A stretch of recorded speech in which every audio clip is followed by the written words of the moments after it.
Well, hello everybody. Happy New Year to all my model fans. Very special delivery today. I've been absolutely hanging out for this one, and I thought I would share my excitement with you. This is probably the most exclusive model I've ever been able to get my hands on. I always wanted one ever since I seen one years and years ago, made by Unicata. I'll give you a little clue now. We'll zoom in to this lovely little identification tag on the box, and as you can see, it's a DEMAG 485 by KPS models. So this is a backhoe model. I have lots of the 485 face shovel versions, and as I said, I seen a backhoe version by Unicata many years ago. I swore if one ever became available, I would just have to get my hands on one. So as I said, I'll share the grand opening with you. I see number 14 on my box, so I'm assuming that's model number 14. I'm not too sure how many were produced, but I think it was around 100 or so worldwide. I'll check their page. So yeah, quite exclusive, limited number production. So yeah, first impressions. Wow, what a box.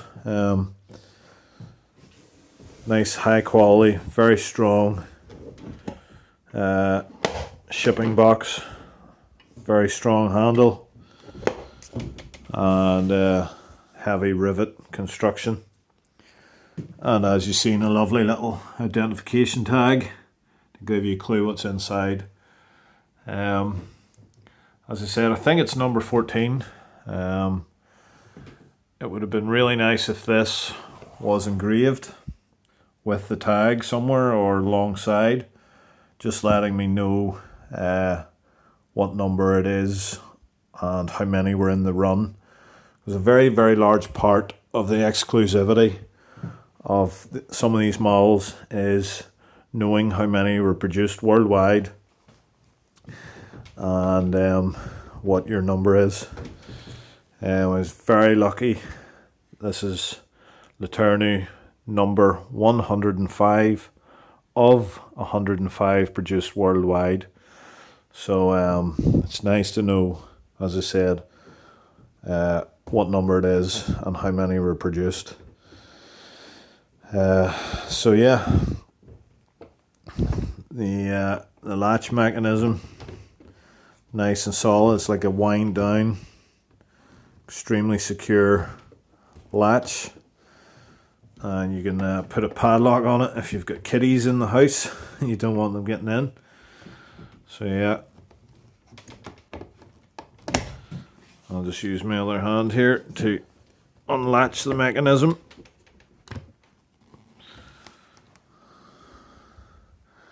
I'll be honest, I did have a little peek inside earlier.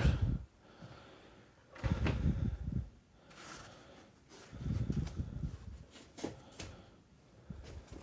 couple of other little items unrelated that I had ordered. So we'll set those aside. Those are for this little project here. I'm converting a 120 into a backhoe.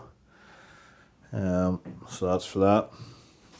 Also supplied by KPS models, handrails and track kit. So there we go.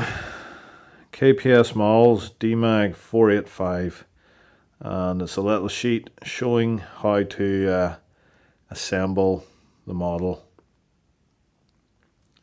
So we have a little bit of assembly to do. Caution when removing package to avoid fitting damage. So I'll set that there. We have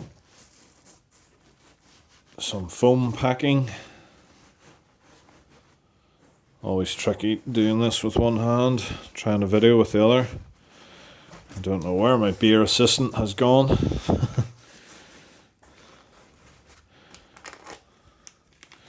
We have a little tin of touch-up paint. Please excuse the grubby paws. I'm fresh out of work. Haven't had my evening shower yet.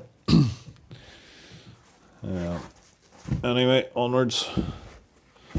And let's see what we have. So great, very secure foam packaging.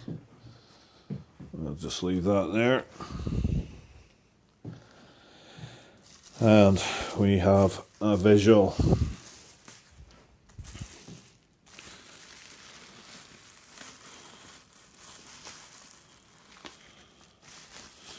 So in this first packaging, we have the little cab unit. There's some nice little inset jewels to replicate lighting. We have window wiper detail top and bottom. I should add that this model is of brass, handmade construction. As I said, very limited run. We have a little fire extinguisher at the bottom of the door. A little bit of paint flake, but that's what the little touch-up piece is for. That was kindly supplied. We have the air conditioning unit on the roof. So, very nice.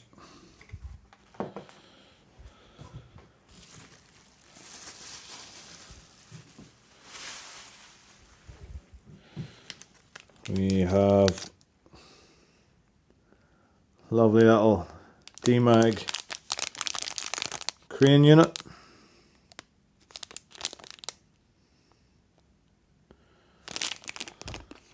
DEMAG still make cranes to this day, as far as I'm aware. Though I must check that. Something's telling me when Terex were going through a massive spate of acquisitions, DEMAG may have been one of their prey. Some more packaging.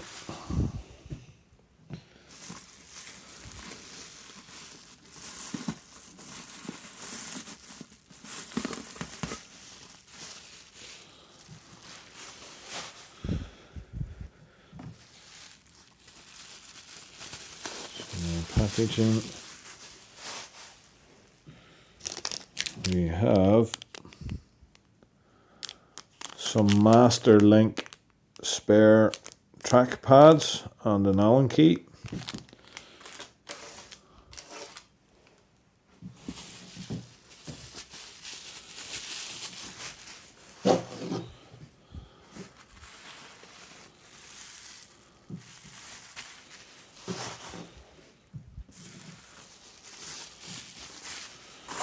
Okay, so that is the little crane tower. So this little unit here pops on top of that. So what I'll do, I'll set the camera up and assemble it once I have a quick check, just to make sure everything's okay, and all the handrails look absolutely pristine, brand spanking new. I'm happy with that. Quite difficult item to ship long distances. So there's always worry that things may have got damaged, but it all looks pretty hunky-dory. Lovely. So at this stage I wish I had a bigger desk.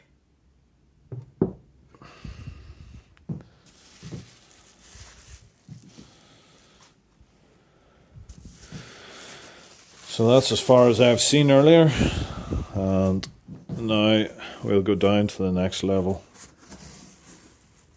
Oh, and I see 3 large hydraulic cylinders. There's a pretty unique feature about this machine that the boom had 3 cylinders on nearly all of its parts.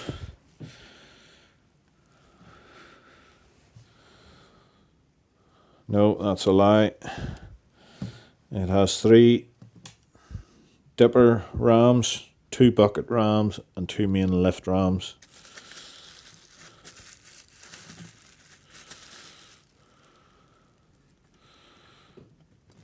Oh yes, and that's the heavy bit. So, yep, so this foam comes out from around it.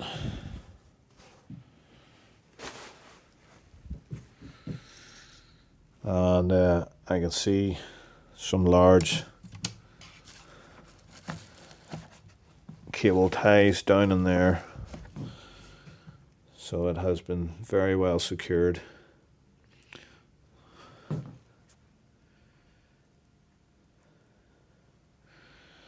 On the back as well. And just get a little flashlight. The light in here is not great. There we go, that's better. So yeah, you can see the large cable ties with lots of protection. You have bubble wrap and foam, so the cable ties are not contacting any part of the model.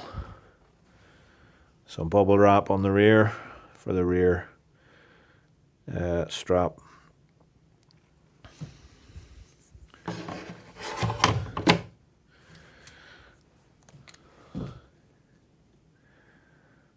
Some hose detail. Lovely little rubber hoses. So yeah, I think I'm gonna have to get a knife to cut these out. You have a little dipper pin. That just slots into the side of the dipper there.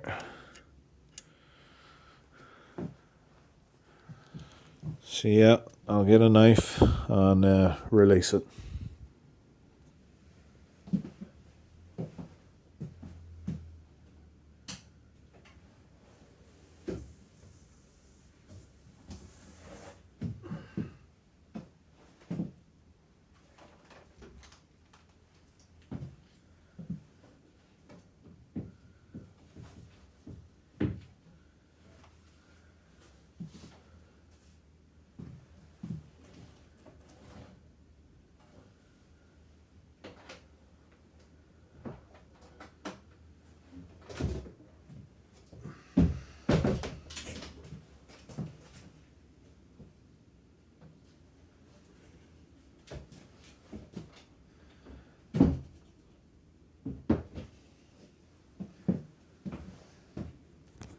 So pretty cool what I've just discovered.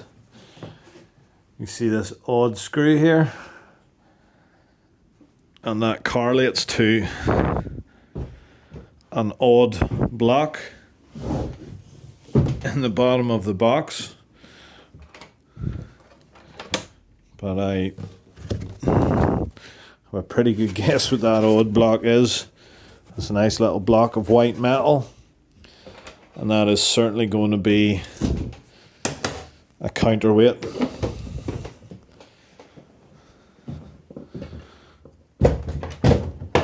So leave the shipping box there, and we'll have a look at roughly assembling this bad boy.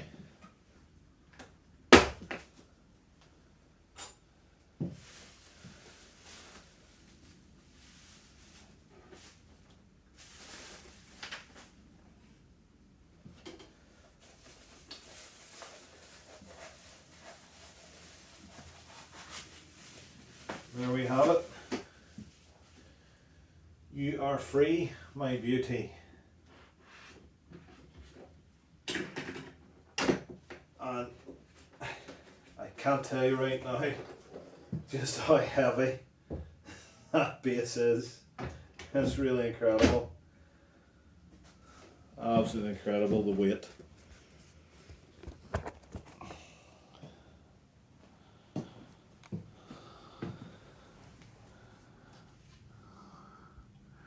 You have a little bit of handrail bending there.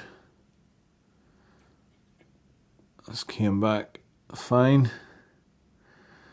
I'm not very used with brass and how flexible it is or is not.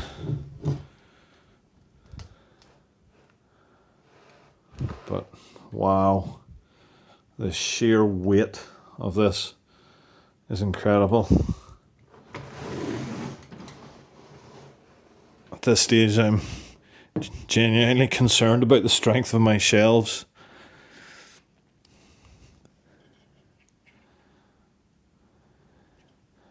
So from what I can see, zero shipping damage of any concern, so I'm absolutely delighted.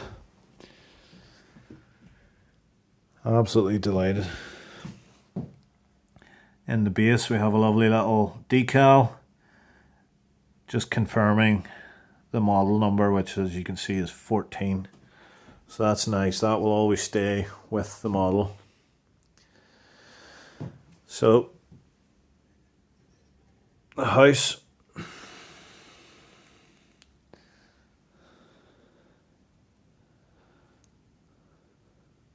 nice flat bottom, and it should simply sit on the body. I'll just set my camera down.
So there we have it, folks.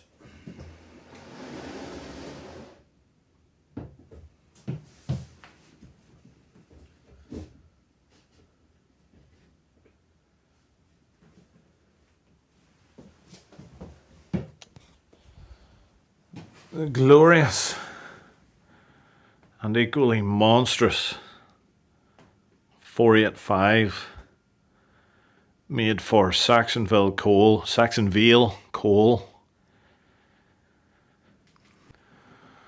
So we'll get you in close for a better look. We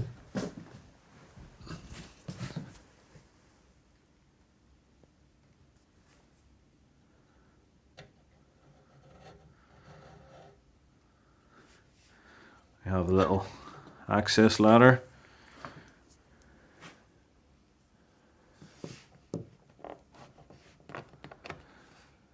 Tracks are very heavy, solid items. They're so evenly cast. The sharpness of the casting is absolutely beautiful. You can see how even they are. For a little comparison, we go to Conrad's old 996 tracks and you can see they're not bad, but they don't sit great. The pads have uneven gaps across them. Of course, this is a mass-produced model, so they're still pretty good for the cost bracket. But these tracks sit like a premium model. I'm assuming we have a tensioned idler. We do indeed. Beautiful. So this idler has a spring on it, which provides tension to the tracks. We have some lovely fine detailing, beautiful walkway mesh, catwalk meshing on the floor, which is perforated. You can see through it. We have large engine cowlings with mesh behind them. We have lubrication pump drums on the top and another dual inset light. We've just seen the door on the back of the cab opens. But as I said, my paws are just not made for delicate things like that.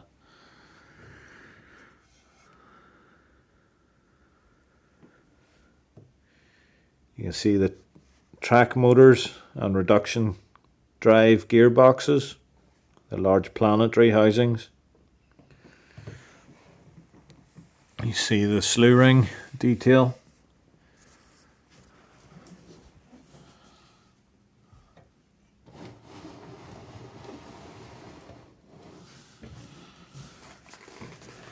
So you can see where the cab slots down on there. I may need to just fiddle with that to get it to sit a little bit better. Just there you go, the gap is closed lovely, so that'll just be a little tiny bit of fettling to have that sit lovely. As I said, I still need to put the counterweight into the back, which will tension everything up and let it sit correctly. So you have some nice access ladder detailing here. You have the large pin caps replicated. You have a little access ladder which takes you right up into the base of the boom.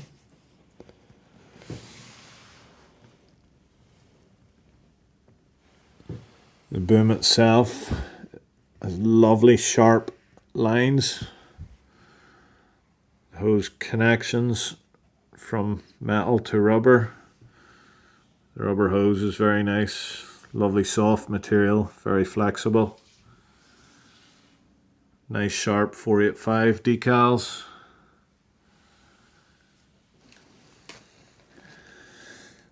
Dipper is a work of art.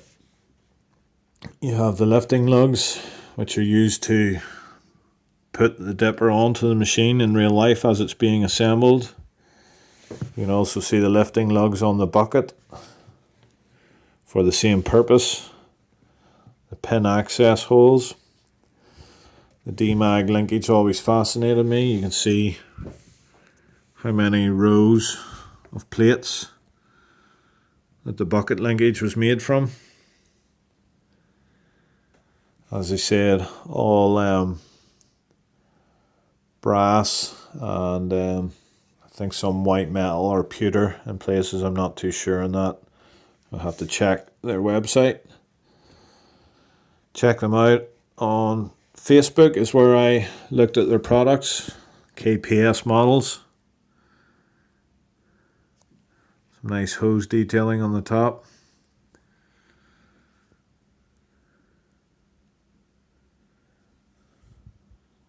More lights. Just make sure this ladder, tuck it up out of the way. What I can't convey on camera is just how gloriously heavy this model is. It's just absolutely fabulous, the sheer weight of it.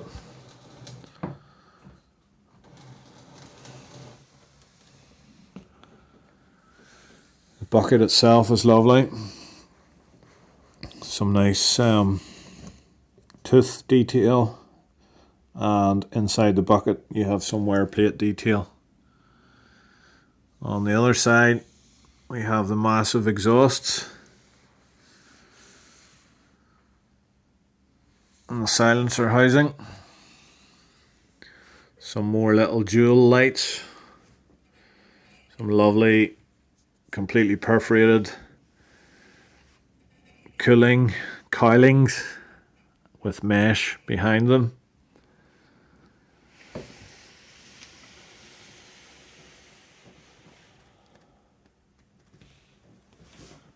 So yeah, absolutely glorious, very exclusive model.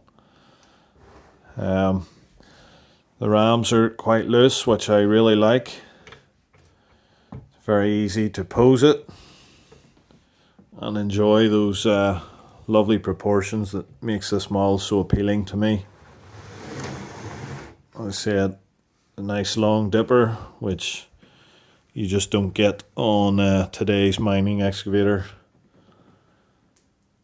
I'll lift a fairly comparable machine down just to compare it.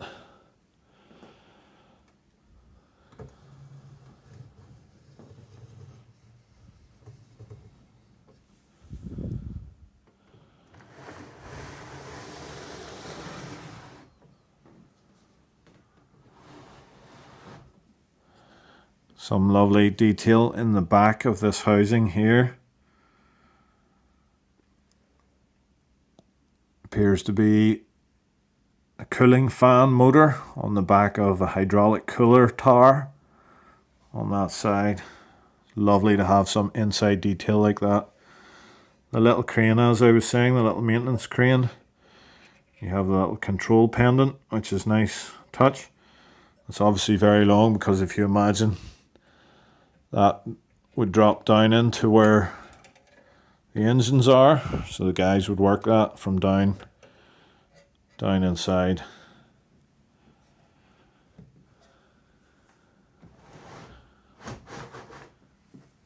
Incredible model.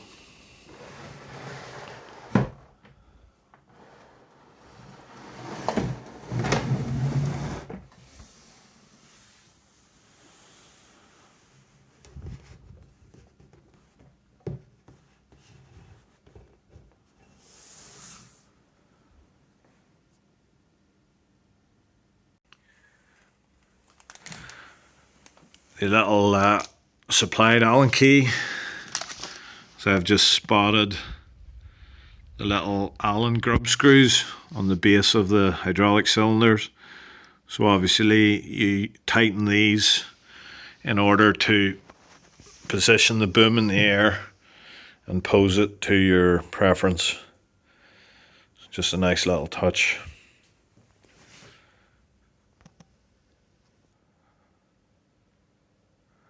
So moving from Saxonville coal in the States, United States of America, we have a Thies Brothers of Australia 485S. Just nice to show both configurations that the 485 was available in. But as I said, there were very, very few backhoes sold at the time, and the main version was the face shovel version shown.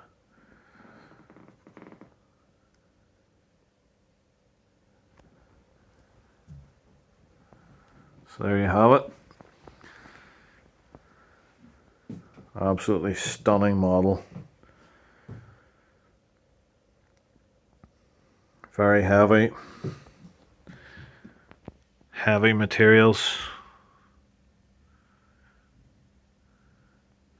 expensive, exclusive materials. The top of this dipper, the construction is just glorious. The way it's all boxed in with a little taper.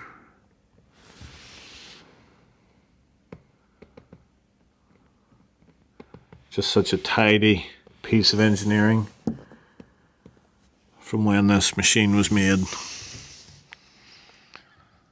I'm guessing it was early 80s, maybe 1970s. I'll do a little checkup. That's good old Google. So yeah, we'll lift another backhoe down just for a little comparison.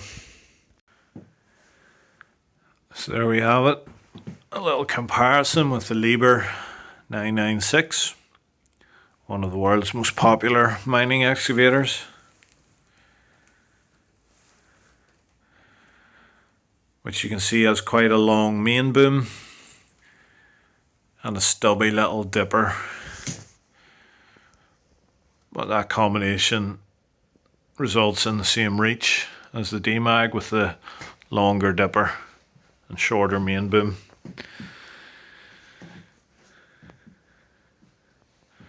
So just a little comparison for fun.